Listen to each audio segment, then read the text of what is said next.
시간이었으므로 우리 다 같이 자리에서 일어나셔서 하늘에 가득 찬 영광의 하나님 찬양함으로 우리 하나님께 예배로 나아가겠습니다.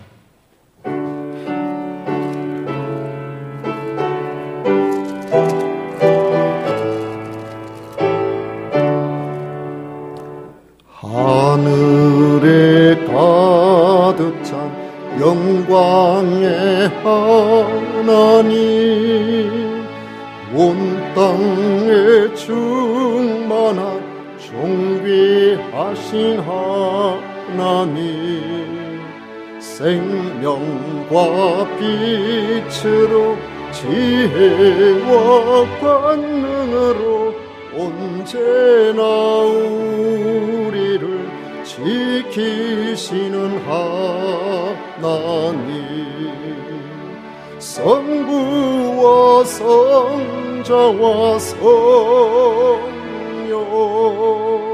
삼위의 하나님, 우리의 예배를 받아주시옵소서.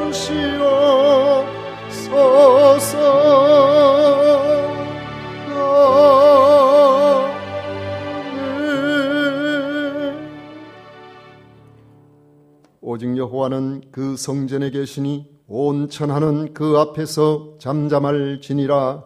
아멘.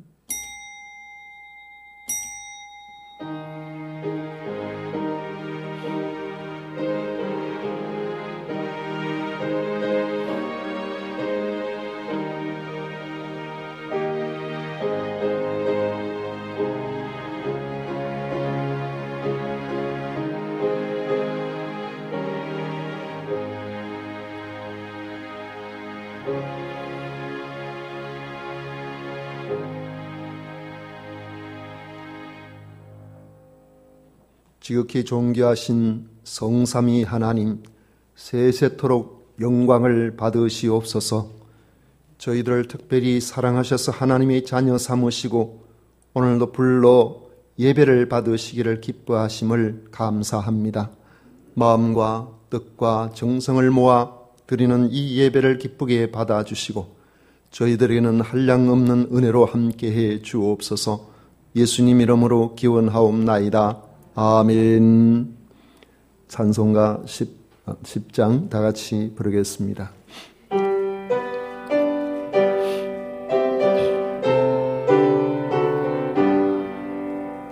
전능왕 오셔서 주 이름 찬송케 하옵소서.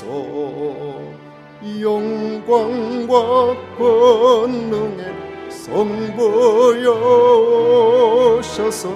우리를 다스려 주옵소서. 아멘.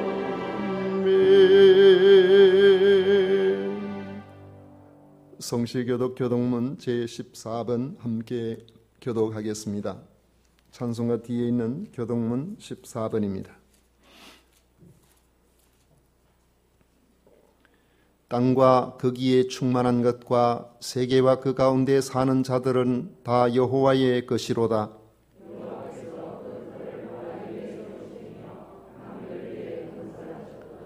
여호와의 산에 오를 자가 누구며 그의 거룩한 곳에 설 자가 누구인가?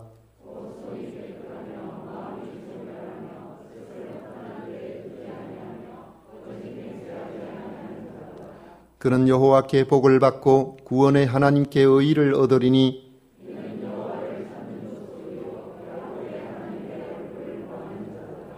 문들아 너희 머리를 들지어다. 영원한 문들아 들릴지어다. 영광의 왕이 들어가시리로다.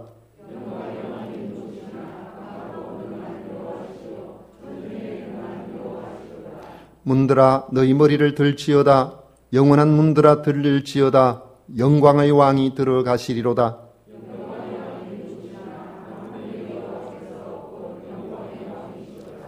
아멘. 다 같이 신앙 고백 드리겠습니다. 전능하사 천지를 만드신 하나님 아버지를 내가 믿사오며 그 외아들 우리 주 예수 그리스도를 믿사오니 이는 성령으로 잉태하사 동정녀 마리아에게 나시고 본디오 빌라도에게 고난을 받으사 십자가에 못 박혀 죽으시고 장사한 지 사흘 만에 죽은 자 가운데서 다시 살아나시며 하늘로 오르사 전능하신 하나님 우편에 앉아 계시다가 저리로서 산자와 죽은 자를 심판하러 오시리라. 성령을 믿사오며 거룩한 공회와 성도가 서로 교통하는 것과 죄를 사하여 주시는 것과 몸이 다시 사는 것과 영원히 사는 것을 믿사옵나이다. 아멘. 다 같이 자리에 앉으셔서 찬송가 563장 함께 부르겠습니다.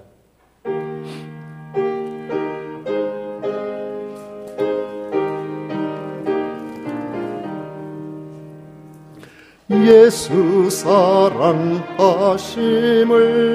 성경에서 배웠네. 우리들은 약하나 예수 권세 많도다.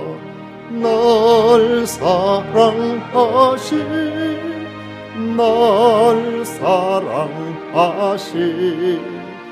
날 사랑하시 성경에 써였네. 나를 사랑하시고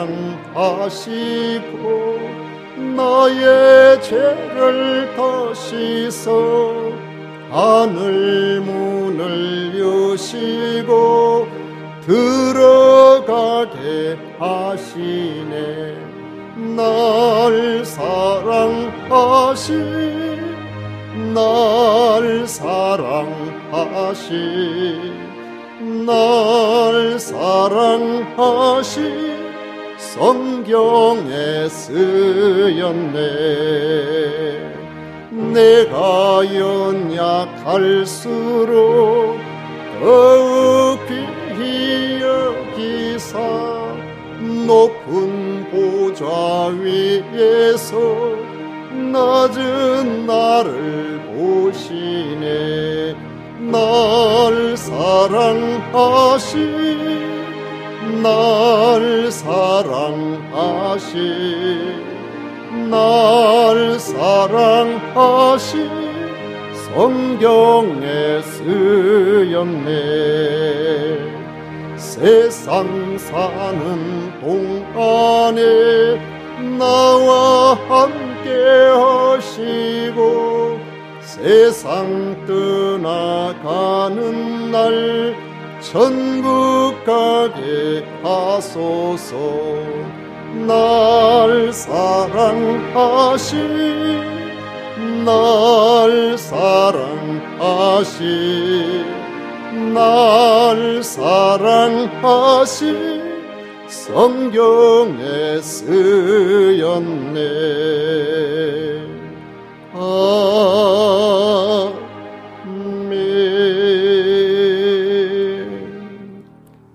한지연 장로님 우리를 대표해서 기도하시겠습니다.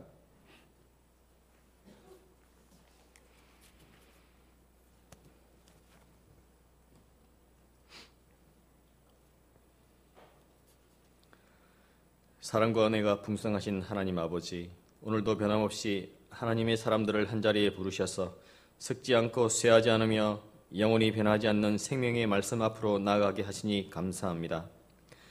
호산나 다윗의 자손이여 찬송하리로다.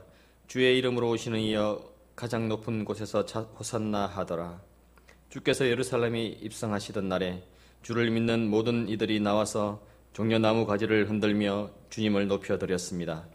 오병이어의 기적을 눈으로 보았던 그들은 세상의 왕으로서 세상에서 구원해 줄 줄만 알고 주님의 자신을 겉옷을 그리에 깔며 주님을 환영했고, 하지만 주께서는 며칠 뒤 세상 모든 죄를 대신해 창조주로서 피조물들을 구원하시려고 피조물들에게 온갖 치욕과 무시를 당하며 십자가를 지실 그 고난을 아셨던 주님, 그때 주님의 마음은 얼마나 아프셨습니까?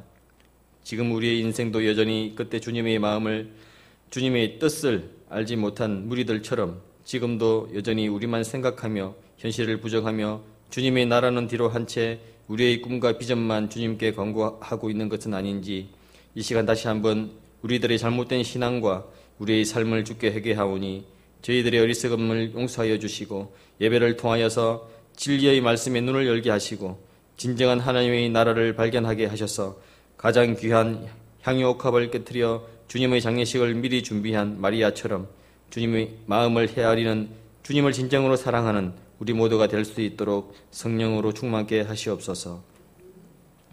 죽을 수밖에 없는 우리를 무슨 은혜인지 하나님께서 저희로 이 구원의 은혜를 부활의 소망을 갖게 하시고 또한 알게 하셔서 예수님이 나를 위하여 십자가 지신 것이 믿어지게 하시니 하나님 아버지 감사합니다. 우리가 이 구원의 진리를 안 것은 우리의 지식으로도 아니요 우리의 경험으로도 아니요 먼저 오직 성령께서 우리를 불쌍히 여기사 주의 길로 인도하신 줄로 믿습니다. 이 구원의 은혜를 언제까지나 붙잡기를 원합니다. 늘 말씀에 깨어있기를 원합니다. 이 험난한 코로나 팬데믹 속에서도 말씀으로 새로워지고 골방에서 기도하며 묵상하며 하나님을 찬양하며 기뻐하는 삶이 되기를 원합니다. 그래서 성령 충만히 받아 성령께서 주시는 그 힘, 그 능력으로 우리만 알고 우리만 믿는 것이 아니라 이제는 우리의 입으로 행동으로 삶에서 묻어나오기를 원합니다. 그리하여 믿지 않는 우리 세상의 혈육지체들에게 전도하게 하시고 이웃들에게 전도하게 하시고 그들도 우리와 같이 이 진리를 알아 기쁨으로 함께 우리 하나님을 찬양하기를 원합니다.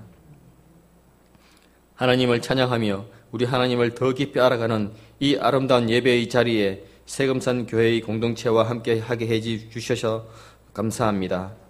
지금은 비록 코로나로 인하여 여러 모임의 제한을 받고 있지만 하루속히 이 고난이 지나가게 하시고 그렇지만 이러한 상황에서도 가정에서, 당회에서, 목장에서, 기관에서 또 다른 하나님의 역사로 서로 말씀을 나누게 하시고 은혜를 나누게 하시고 서로의 사정을 알아 기도하게 하시고 모임을 가질 때보다 더 많이 사랑하게 하시고 더 은혜에 대한 갈급함이 더하게 하여 주시옵소서. 부족한 우리들에게 새 예배당을 주시니 감사합니다. 여지껏 안전하게 지켜주신 것처럼 새 예배당에서 우리 하나님께 헌당 예배를 드리는 그날까지 무탈하게 지켜주시옵고 우리의 받은 은혜를 금산 지역의 진주 지역의 이웃들에게 나눔으로 말미암아 우리가 상상할 수 없는 하나님 나라의 부흥을 우리의 눈으로 보게 하여 주시옵소서. 성도 간에 서로 알지 못하는 어려움이 있습니다. 경제적으로 어려운 성도들 있습니다. 건강상의 문제로 홀로 하나님 앞에 나아가는 성도들도 있습니다. 자녀들의 문제로, 직장의 문제로 홀로 눈물로 기도하는 성도들도 있습니다. 이 시간 진정으로 하나님께 고하오니 세상의 모든 어려움은 우리 성도들에게서 떠나가게 하여 주시고 주님의 말씀대로 세상 일을 염려하지 않게 하시고 오직 우리를 도우시며 우리와 함께 하시는 하나님 아버지만 의지하게 하소서. 그리하여 주님 주시는 그 평안을 우리 모두가 진정으로 누리게 하여 주시옵소서. 이제 목사님을 통하여 하나님의 말씀을 받습니다. 창조주 하나님 말씀으로 받아서 우리의 마음은 늘 깨어있고 열려있게 하셔서 우리의 삶이 이전과 다른 삶으로 변화되게 하여 주시옵소서. 하나님 아버지 감사합니다. 찬양합니다. 이 모든 말씀 우리 주 예수 그리스도 이름으로 기도드립니다. 아멘.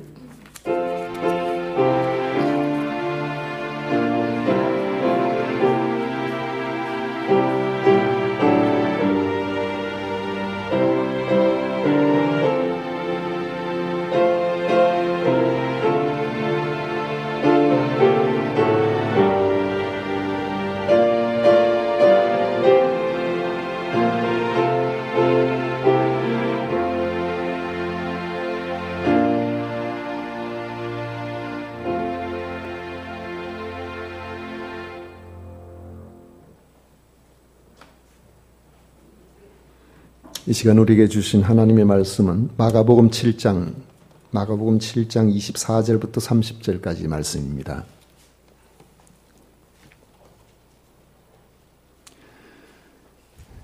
찾으셨으면 24절부터 30절까지 다 같이 읽도록 하겠습니다. 다 같이 읽습니다. 예수께서 일어나사 그 길을 떠나 두로 지방으로 가서 한 집에 들어가 아무도 모르게 하시려 하나 숨길 수 없더라. 이에 더러운 귀신 들린 어린 딸을 둔 한 여자가 예수의 소문을 듣고 곧 와서 그 발 아래에 엎드리니 그 여자는 헬라인이요 스로보니게 족속이라. 자기 딸에게서 귀신 쫓아내 주시기를 간구하거늘 예수께서 이르시되 자녀로 먼저 배불리 먹게 할지니 자녀의 떡을 취하여 개들에게 던짐이 마땅치 아니하니라. 여자가 대답하여 이르되 주여 옳소이다만 상 아래 개들도 아이들이 먹던 부스러기를 먹나이다.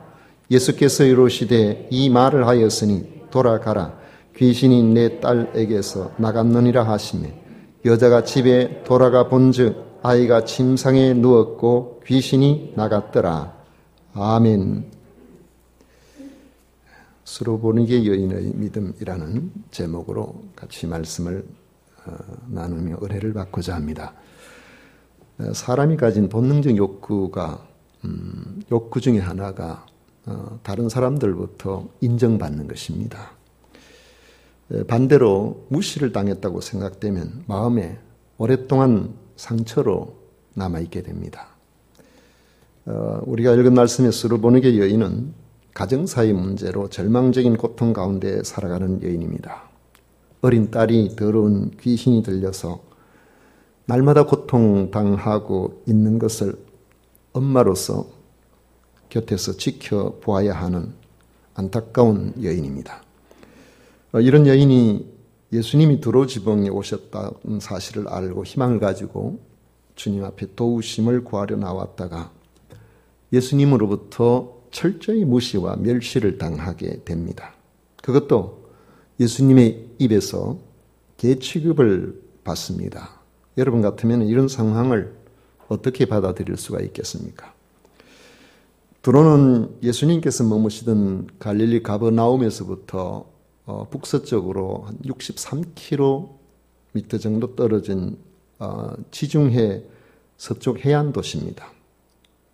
지금의 그 레바논 지역의 베니게죠. 예수님께서는 자신에게 호의를 가진 한 가정에 들어가서 조용하게 사적인 시간을 보내려고 하셨습니다. 그런데 아무도 모르게 그곳에 계실 수가 없었습니다. 24절에 보면 예수께서 일어나서 거기를 떠나 두로 지방으로 가서 한 집에 들어가 아무도 모르게 하시려 하나 숨길 수 없더라 했습니다. 이미 두로 지방에까지 예수님의 소문이 자자하게 퍼져 있었던 겁니다. 예수님이 계신 것을 알고 찾아온 사람 중에 이미 언급한 스로보니게 여인이 있습니다. 스로보니게 여인에 대해서 마가는 헬라인이요 스로보니게 족속이라고 소개하고 있습니다. 원래 스로보니게 족속은 가나안 민족의 자손입니다. 가나안기 원주민 7 족속 중에 한 족속의 자손들이라는 겁니다. 이들이 이제 이스라엘 백성들이 가나안을 정복할 때 북쪽으로 이제 쫓겨가서 그곳에 살던 그런 사람들인데 이들을 스로보니게 족속이라 불렀던 것은 스로 그 지방의 보니게란 그런 뜻으로서 그들이 거주하는 지역을 염두에 둔 이름입니다. 당시 이 두로가 행정구역상 지금은 레바논하고 시리아가 이렇게 나누어져 있지만은 그 당시에는 시리아에 속해 있었기 때문에 지금의 그 시리아에 속한 베니게 뭐 이렇게 이해를 하시면 되겠습니다. 시리아에 속한 베니게 지방 사람이다. 이렇게 이해를 하면 되겠죠. 그렇다면은 오늘 헬라인이라고 소개를 했지만은 헬라인이란 그리스 사람을 이야기합니다. 그런 점에서 볼 때에 그리스 사람이 아니니까요. 그럼에도 헬라인이라고 한 것은 이미 두로 지방은 그 해양 무역 중심 도시로서 이 말과 언어, 문화 이 모든 면에서 완전히 헬라화되어진 그런 지역입니다. 그래서 마가는 헬라인이라고 하니까 누구든지 이스라엘 사람들이 아니고 헬라 말을 쓰고 헬라 문화에 익숙한 사람들은 다 헬라인이라 그렇게 표현할 때에 그것에 대해서 이를 거는 사람은 아마 거의 없었을 것으로 보입니다. 그런데 이 여인에게는 절망 가운데 살게 하는 가슴 아픈 가족사가 있습니다. 25절에 이에 더러운 귀신 들린 어린 딸을 둔 한 여자가 있습니다. 사람이 겉으로는 행복하게 보여도 가정에 남이 모르는 아픔을 가진 사람들이 생각밖에 많이 있습니다. 그 중에서도 스로보니게 여인과 같은 이런 문제를 안고 있는 가정의 고통은 제3자가 생각하는 것보다 훨씬 심각합니다. 이 스로보니게 여인은 더러운 귀신이 들려서 정상적인 생활이 불가능한 뿐만 아니라 날마다 발작을 일으키면서 고통당하는 자기 딸로 말미암아 힘든 하루하루를 살아가는 그런 여인입니다. 이 여인이 두로에 예수님이 계시다는 소문을 듣고 찾아온 것이죠. 주님께 나온 목적은 단 한 가지입니다. 자기 딸에게서 귀신을 쫓아내 주시기를 바랬던 겁니다. 딸의 형편이 이 주님께 데리고 나올 수도 없을 정도로 심각하고 절박했던 것으로 그렇게 보입니다.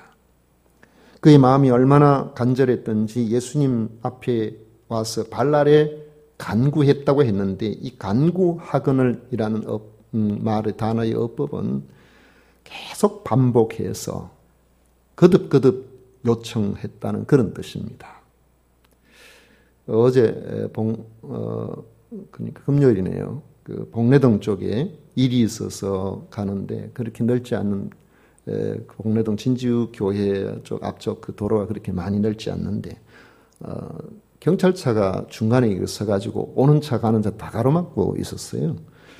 뭐 때문에 동행에 지장을 주면서까지 차가 서 있는가 했는데 가까이 가서 이렇게 보니까 그 경찰차가 옆에 70이 넘은 할머니 한 분이 조수석 문이 이제 열려 있는데 그 문을 통해 가지고 안에 운전하고 있는 경찰에게 뭔가를 자꾸 이야기를 하더라고요.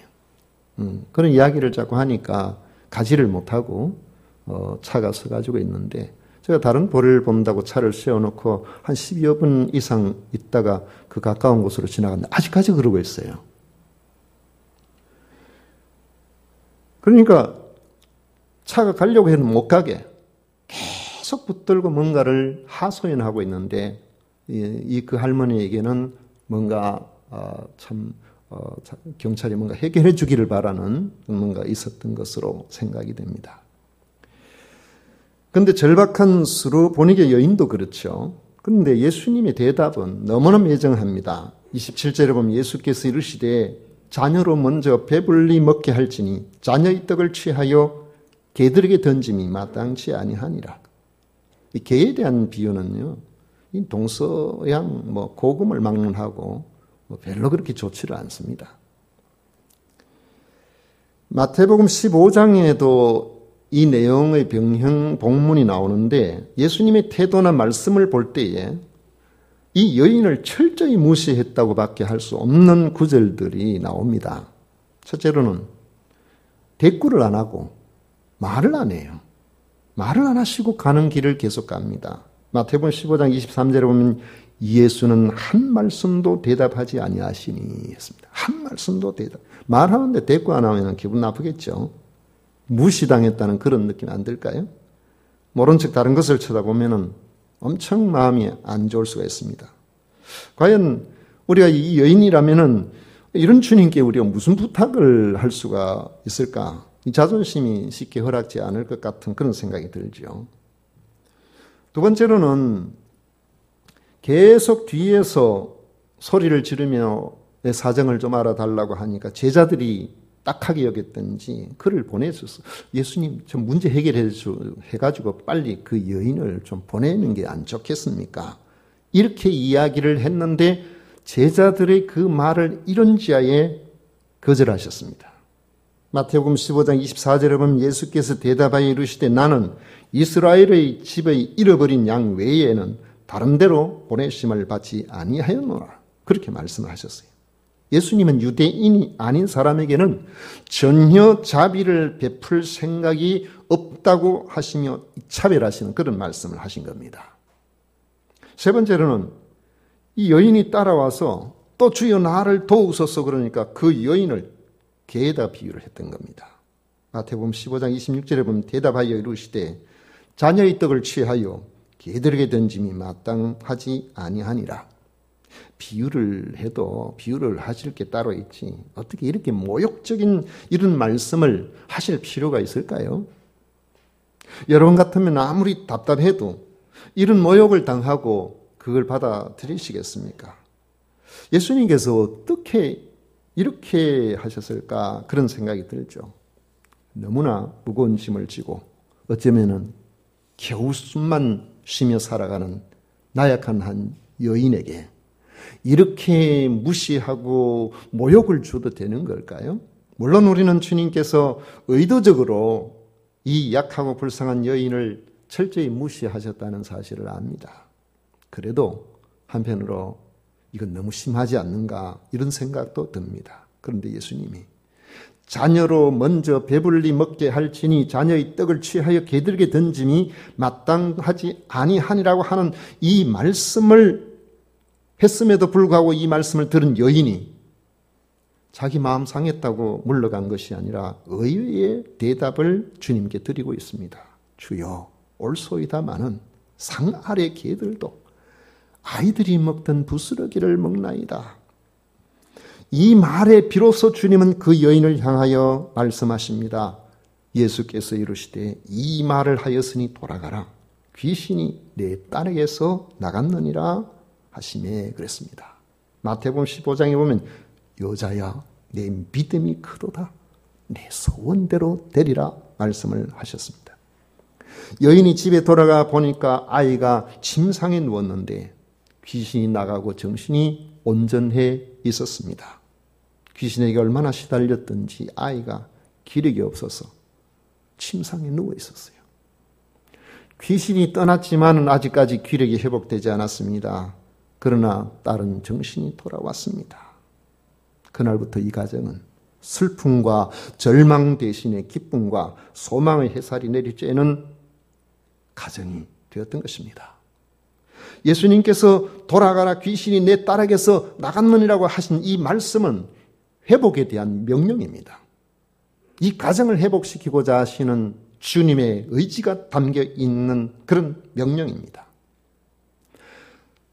귀신 들린 자와 같이 문제 있는 자가 그 현장에 오지 않음에도 불구하고 주님께서 이렇게 말씀을 하셨어요. 그 말씀대로 되었습니다. 귀신이 나갔죠. 정신이 회복되었습니다.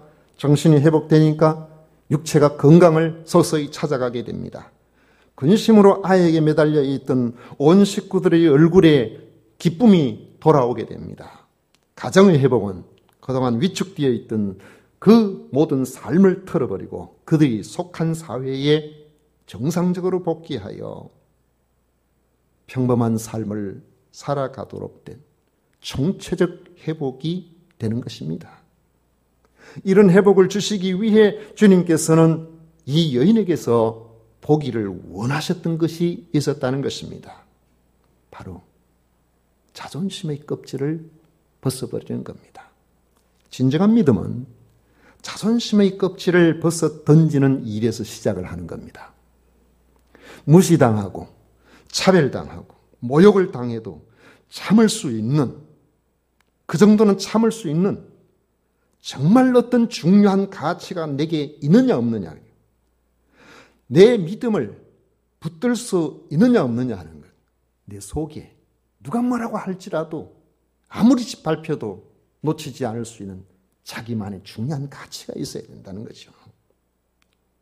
그래야 이 가치를 붙들어야 이 가치 때문에 어떤 경우도 그 자리를 지킬 수가 있는 겁니다. 어떤 경우도 자기 자신을 가장 중요한 것에서 벗어나지 않도록 할 수가 있는 것입니다. 제가 30여 년 전에 대구의 어느 교회에서 같이 교회를 섬기고 있을 때 교육전도사로 있던 전도사님은 그곳에서 차별을 이기지 못하고 결국 신학을 포기해버렸어요. 지금 뭘 하는지는 모르겠습니다만, 그럼 뭐 하면서 살래 그러니까 자기 아버지가 경산에서 양어장을 했는데 아버지 일 도우면서 산다 그러면서 신학을 그만둬버렸어요. 교회 안에서 받는 차별을 너무 견디기 힘들었다는 거죠. 제가 서울에 갔을 때 서울의 어느 한 교회에서 같이 섬기던 전도사님도 결국 무시나 차별을 견디지 못하고 신학을 포기해버렸습니다. 사실 어찌 보면 저는 그분들보다 그 당시에 더 심한 무시와 차별을 당했습니다. 제가 결혼 날짜를 잡아놨는데 그 교회 식구가 한 전체 출석 교회 식구만 한 600명 정도가 됐어요. 그런데 결혼 날짜를 잡아놓고 순서지도 다 만들어 놓고 전부 다 해놨는데 교회에서 담임 목사님 위임식을 하는데 당회 결정했다 그러면서 그 결혼식의 순서 가운데 목사님이 기도해 주시기로 그렇게 제가 부탁을 드렸고 순서지 다 나왔어요. 나왔는데 교회에서 저한테 이야기도 한 적도 없이 결정된 데 보니까 제가 결혼식 하는 그날 그 시간에 모든 걸 다 해놨더라고요. 결혼식 하는데 제가 섬기던 교회에서 단 한 사람도 오질 않았습니다. 결혼식에. 여러분 그게 가능할까요? 모든 성도들이 그 교회에 임식하는데 전부 다 마음을 두고 그렇게 했었어요. 그 당시에 마치 그림자같이 보이지 않는 존재처럼 그 교회를 섬기고 있는 전도사인데 그런 취급을 받았습니다. 그럼에도 견딜 수 있었던 것은 그보다 더 중요한 가치가 있기 때문에 그보다 더 중요한 주님의 부르심이 있었기 때문에 견딜 수가 있었던 것이죠. 오늘 여인은 자신이 어떤 모욕을 당하더라도 견딜 수 있는 붙들어야 할 가치가 있었습니다. 그것은 자기 딸이 낳는 거예요. 딸이 낳을 수만 있다면 괴 취급이 대수겠느냐는 겁니다. 여러분이는 이런 말씀을 들으면 어떤 반응을 보일까요? 아, 기분 상했어. 아, 이런 기분, 이런 대접받고 내가 어떻게 할 수 있어? 그리고 가버리지 않을까요? 평소에도 딸 때문에 다른 사람들 수군거리는 소리 듣고 자존심도 상해 있는데 예수님으로부터 그런 이야기까지 들으면 그 모멸감을 어떻게 견딜 수가 있겠습니까? 책을 읽다가 이런 문장이 눈에 띄었습니다. 국가를 위해서 자기 목숨을 내놓는 이는 드물어도 자기 기분을 나쁘게 하면 죽음도 불사한다. 사람들 중에는 자기 기분 때문에 인생 포기하는 사람 많아요. 신앙생활 망치는 이들이 적지 않습니다. 기분 나빴다 이거지. 여러분 그게 그렇게 중요할까요? 아람 나라의 나만 장군도 그럴 뻔했습니다. 엘리사가 무시했다는 겁니다. 내가 어떤 사람인데 나를 대접을 그렇게밖에 안 해? 맨발로 쫓아와서 나를 받아주고 내 대단한 그 위상을 인정하고 그렇게 해줘야 될 텐데 나보지도 않고 종을 시켜가지고 요단강에 가서 몸을 7번 잠그라. 그러면 낫게 될 거다. 세상에 나를 이렇게 대접하느냐고 자존심 상했어요. 돌아가려고 했어요. 그때 지혜로운 그의 종들이 그에게 있어서 더 중요한 가치를 가르쳐 줍니다. 우리가 왜 여기 왔습니까? 인정받으려고 온 건 아니지 않습니까? 문제는 당신이 그 병에서 나음을 얻는 거 아닙니까? 병에서만 나음을 얻을 수 있다면 왜 그거 못합니까? 해야죠. 가나안 여인에게서 중요한 것은 자기 딸이 고침을 받는 것입니다. 자기 딸이 고침받을 수만 있다면 그 정도의 무시와 차별과 모욕은 기꺼이 당할 수 있다는 것입니다. 우리에게는 우리 신앙생활에서 어떤 경우에도 우리의 믿음을 지킬 만한 가치가 있는 것이 있어야 됩니다. 내가 주님에게서 떠나지 않아야 내 자신이 구원을 받고 내가 믿음 안에 바로 서야 내 사랑하는 가족들도 바로 세워질 수가 있습니다. 그러므로 실제 무시가 있고 차별이 있다고 할지라도 우리는 그런 핵심 가치를 가지고 있는 사람은 종국에 반드시 승리하게 되어 있습니다. 진정한 영성은 자기 부인에게서 시작돼요. 자기를 부인하는 데서 출발하는 겁니다. 철저한 자기 부인, 절대적 주님 인정. 주님은 이것을 우리에게 요청하고 계시는 겁니다. 이를 위해 이 자기를 부인하도록 하려고 때로는 우리의 감정 처리 테스트를 주님께서 하실 때가 있습니다. 우리가 어쩌면은 우리가 만나는 사람과 대화하는 거, 말 한마디, 행동 하나 이런 부분들에 주님께서 지금 내 감정 테스트를 저 사람을 통해서 이런 환경을 통해서 하게 하시는가 보다. 여러분 우리가 그렇게 생각하면 못 이길 게 뭐가 있겠어요? 얼마든지 이길 수가 있죠. 지난번 노회 갔더니만은 오랜만에 반가운 목사님들이 이제 코로나 때문에 못 만나다가 많이 만났어요. 교회에서 반갑게 서로 악수도 못하고 있는데 악수하라고 비닐 장갑을 전부 입구에 놨더라고요. 그래 이제 장갑 끼고 그래 반갑다고 이제 악수 전부 하는데 마침 오랜만에 이제 어떤 분 보게 되어서 반갑다고 이제 악수를 하는데 악수는 저하고 해놔놓고 눈은 저를 안 쳐다보고 옆에 사람, 딴 사람 쳐다보면서 그 사람하고 이야기하는 거예요. 기분 나쁘잖아요. 그래가지고 손을 꽉 잡고 아니 목사님 지금 뭐하고 있냐고.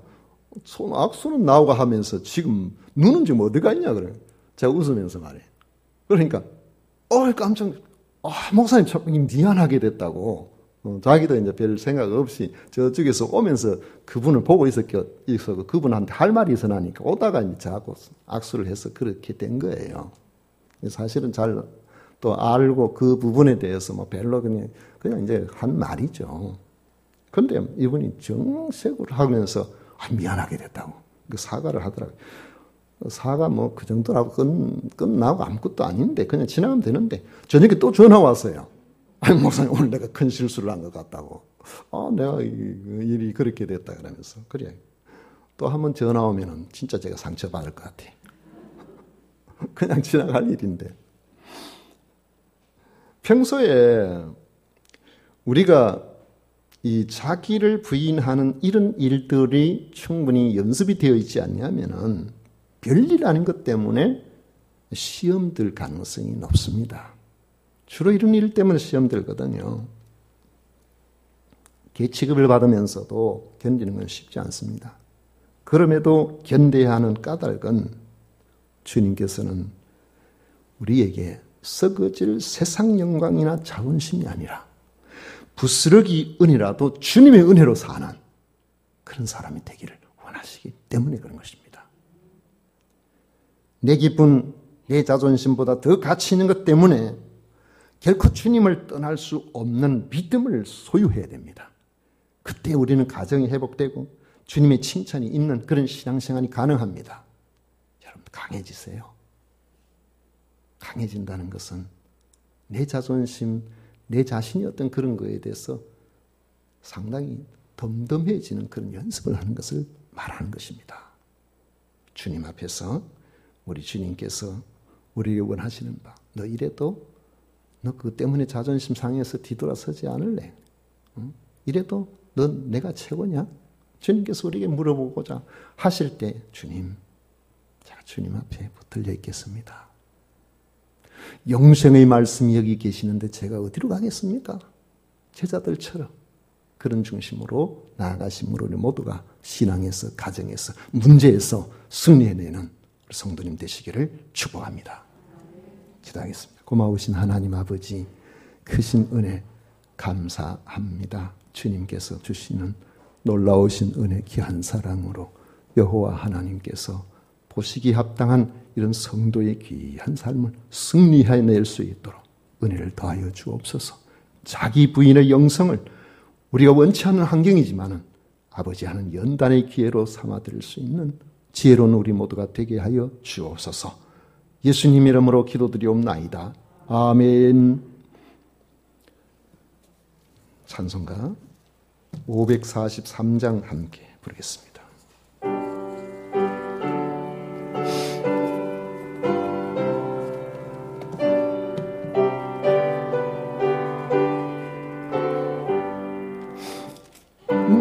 어려운 일 당해도 나의 믿음 적으나 어지하는 내 주를 더욱 어지합니다. 세월 지나갈수록 어찌할 것뿐일세. 무슨 일을 당해도 예수 어지합니다. 성령께서 내 마음 밝히 비춰주시니 인도하심 따라서 주만 어지합니다. 세월 지나갈수록 어찌할 것뿐일세. 무슨 일을 당해도 예수 어지합니다. 밝을 때의 노래와 어두울 때의 기도로 위태할 때 도움을 주께 간구합니다. 세월 지나갈수록 어찌할 것뿐일세.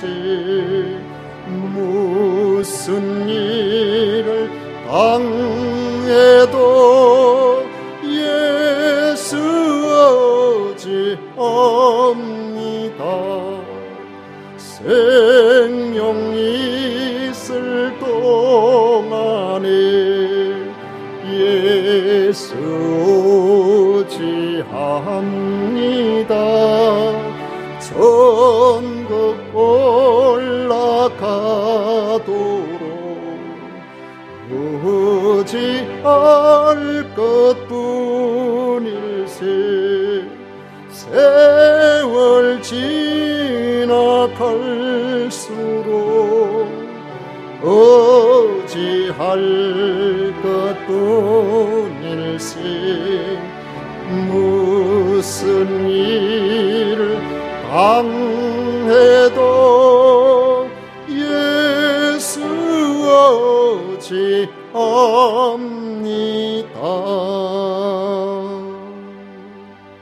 아멘.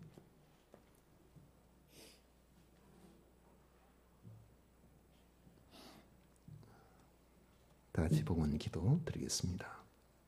고마우신 하나님 아버지 감사합니다. 주님밖에 없습니다. 주님의 은혜만이 우리의 살 길입니다. 오늘도 주님을 찬양합니다. 감사한 마음 가지고 소득의 10분의 1 구별하고 각종 감사로 성경헌금, 건축헌금, 주일헌금으로 주님 앞에 드릴 수 있게 해주셔서 감사합니다. 아버지 하나님, 주님께서 받으시고 성도의 형편 처지를 잘 아시는 주님, 주님 앞에 붙어있는 하나님의 백성들을 주님께서 능하게 하시고 문제를 해결해 주시고 위로해 주시고 격려해 주시고 아버지 하나님 행복하게 하여 주시기를 간절히 원합니다. 오늘도 주님께 드린 것 주님께서 기쁘게 받으심을 미사옵고 예수님 이름으로 축복하며 기도하옵나이다. 아멘. 지금은 우리 구주 예수 그리스도의 은혜와 하나님 아버지의 놀라우신 사랑과 성령 하나님의 위로 축복 교통하심이 주 앞에 겸비한 마음으로 나와 끝까지 십자가를 붙드는 모든 성도들 위해 영원토록 함께 있을지어다. 아멘.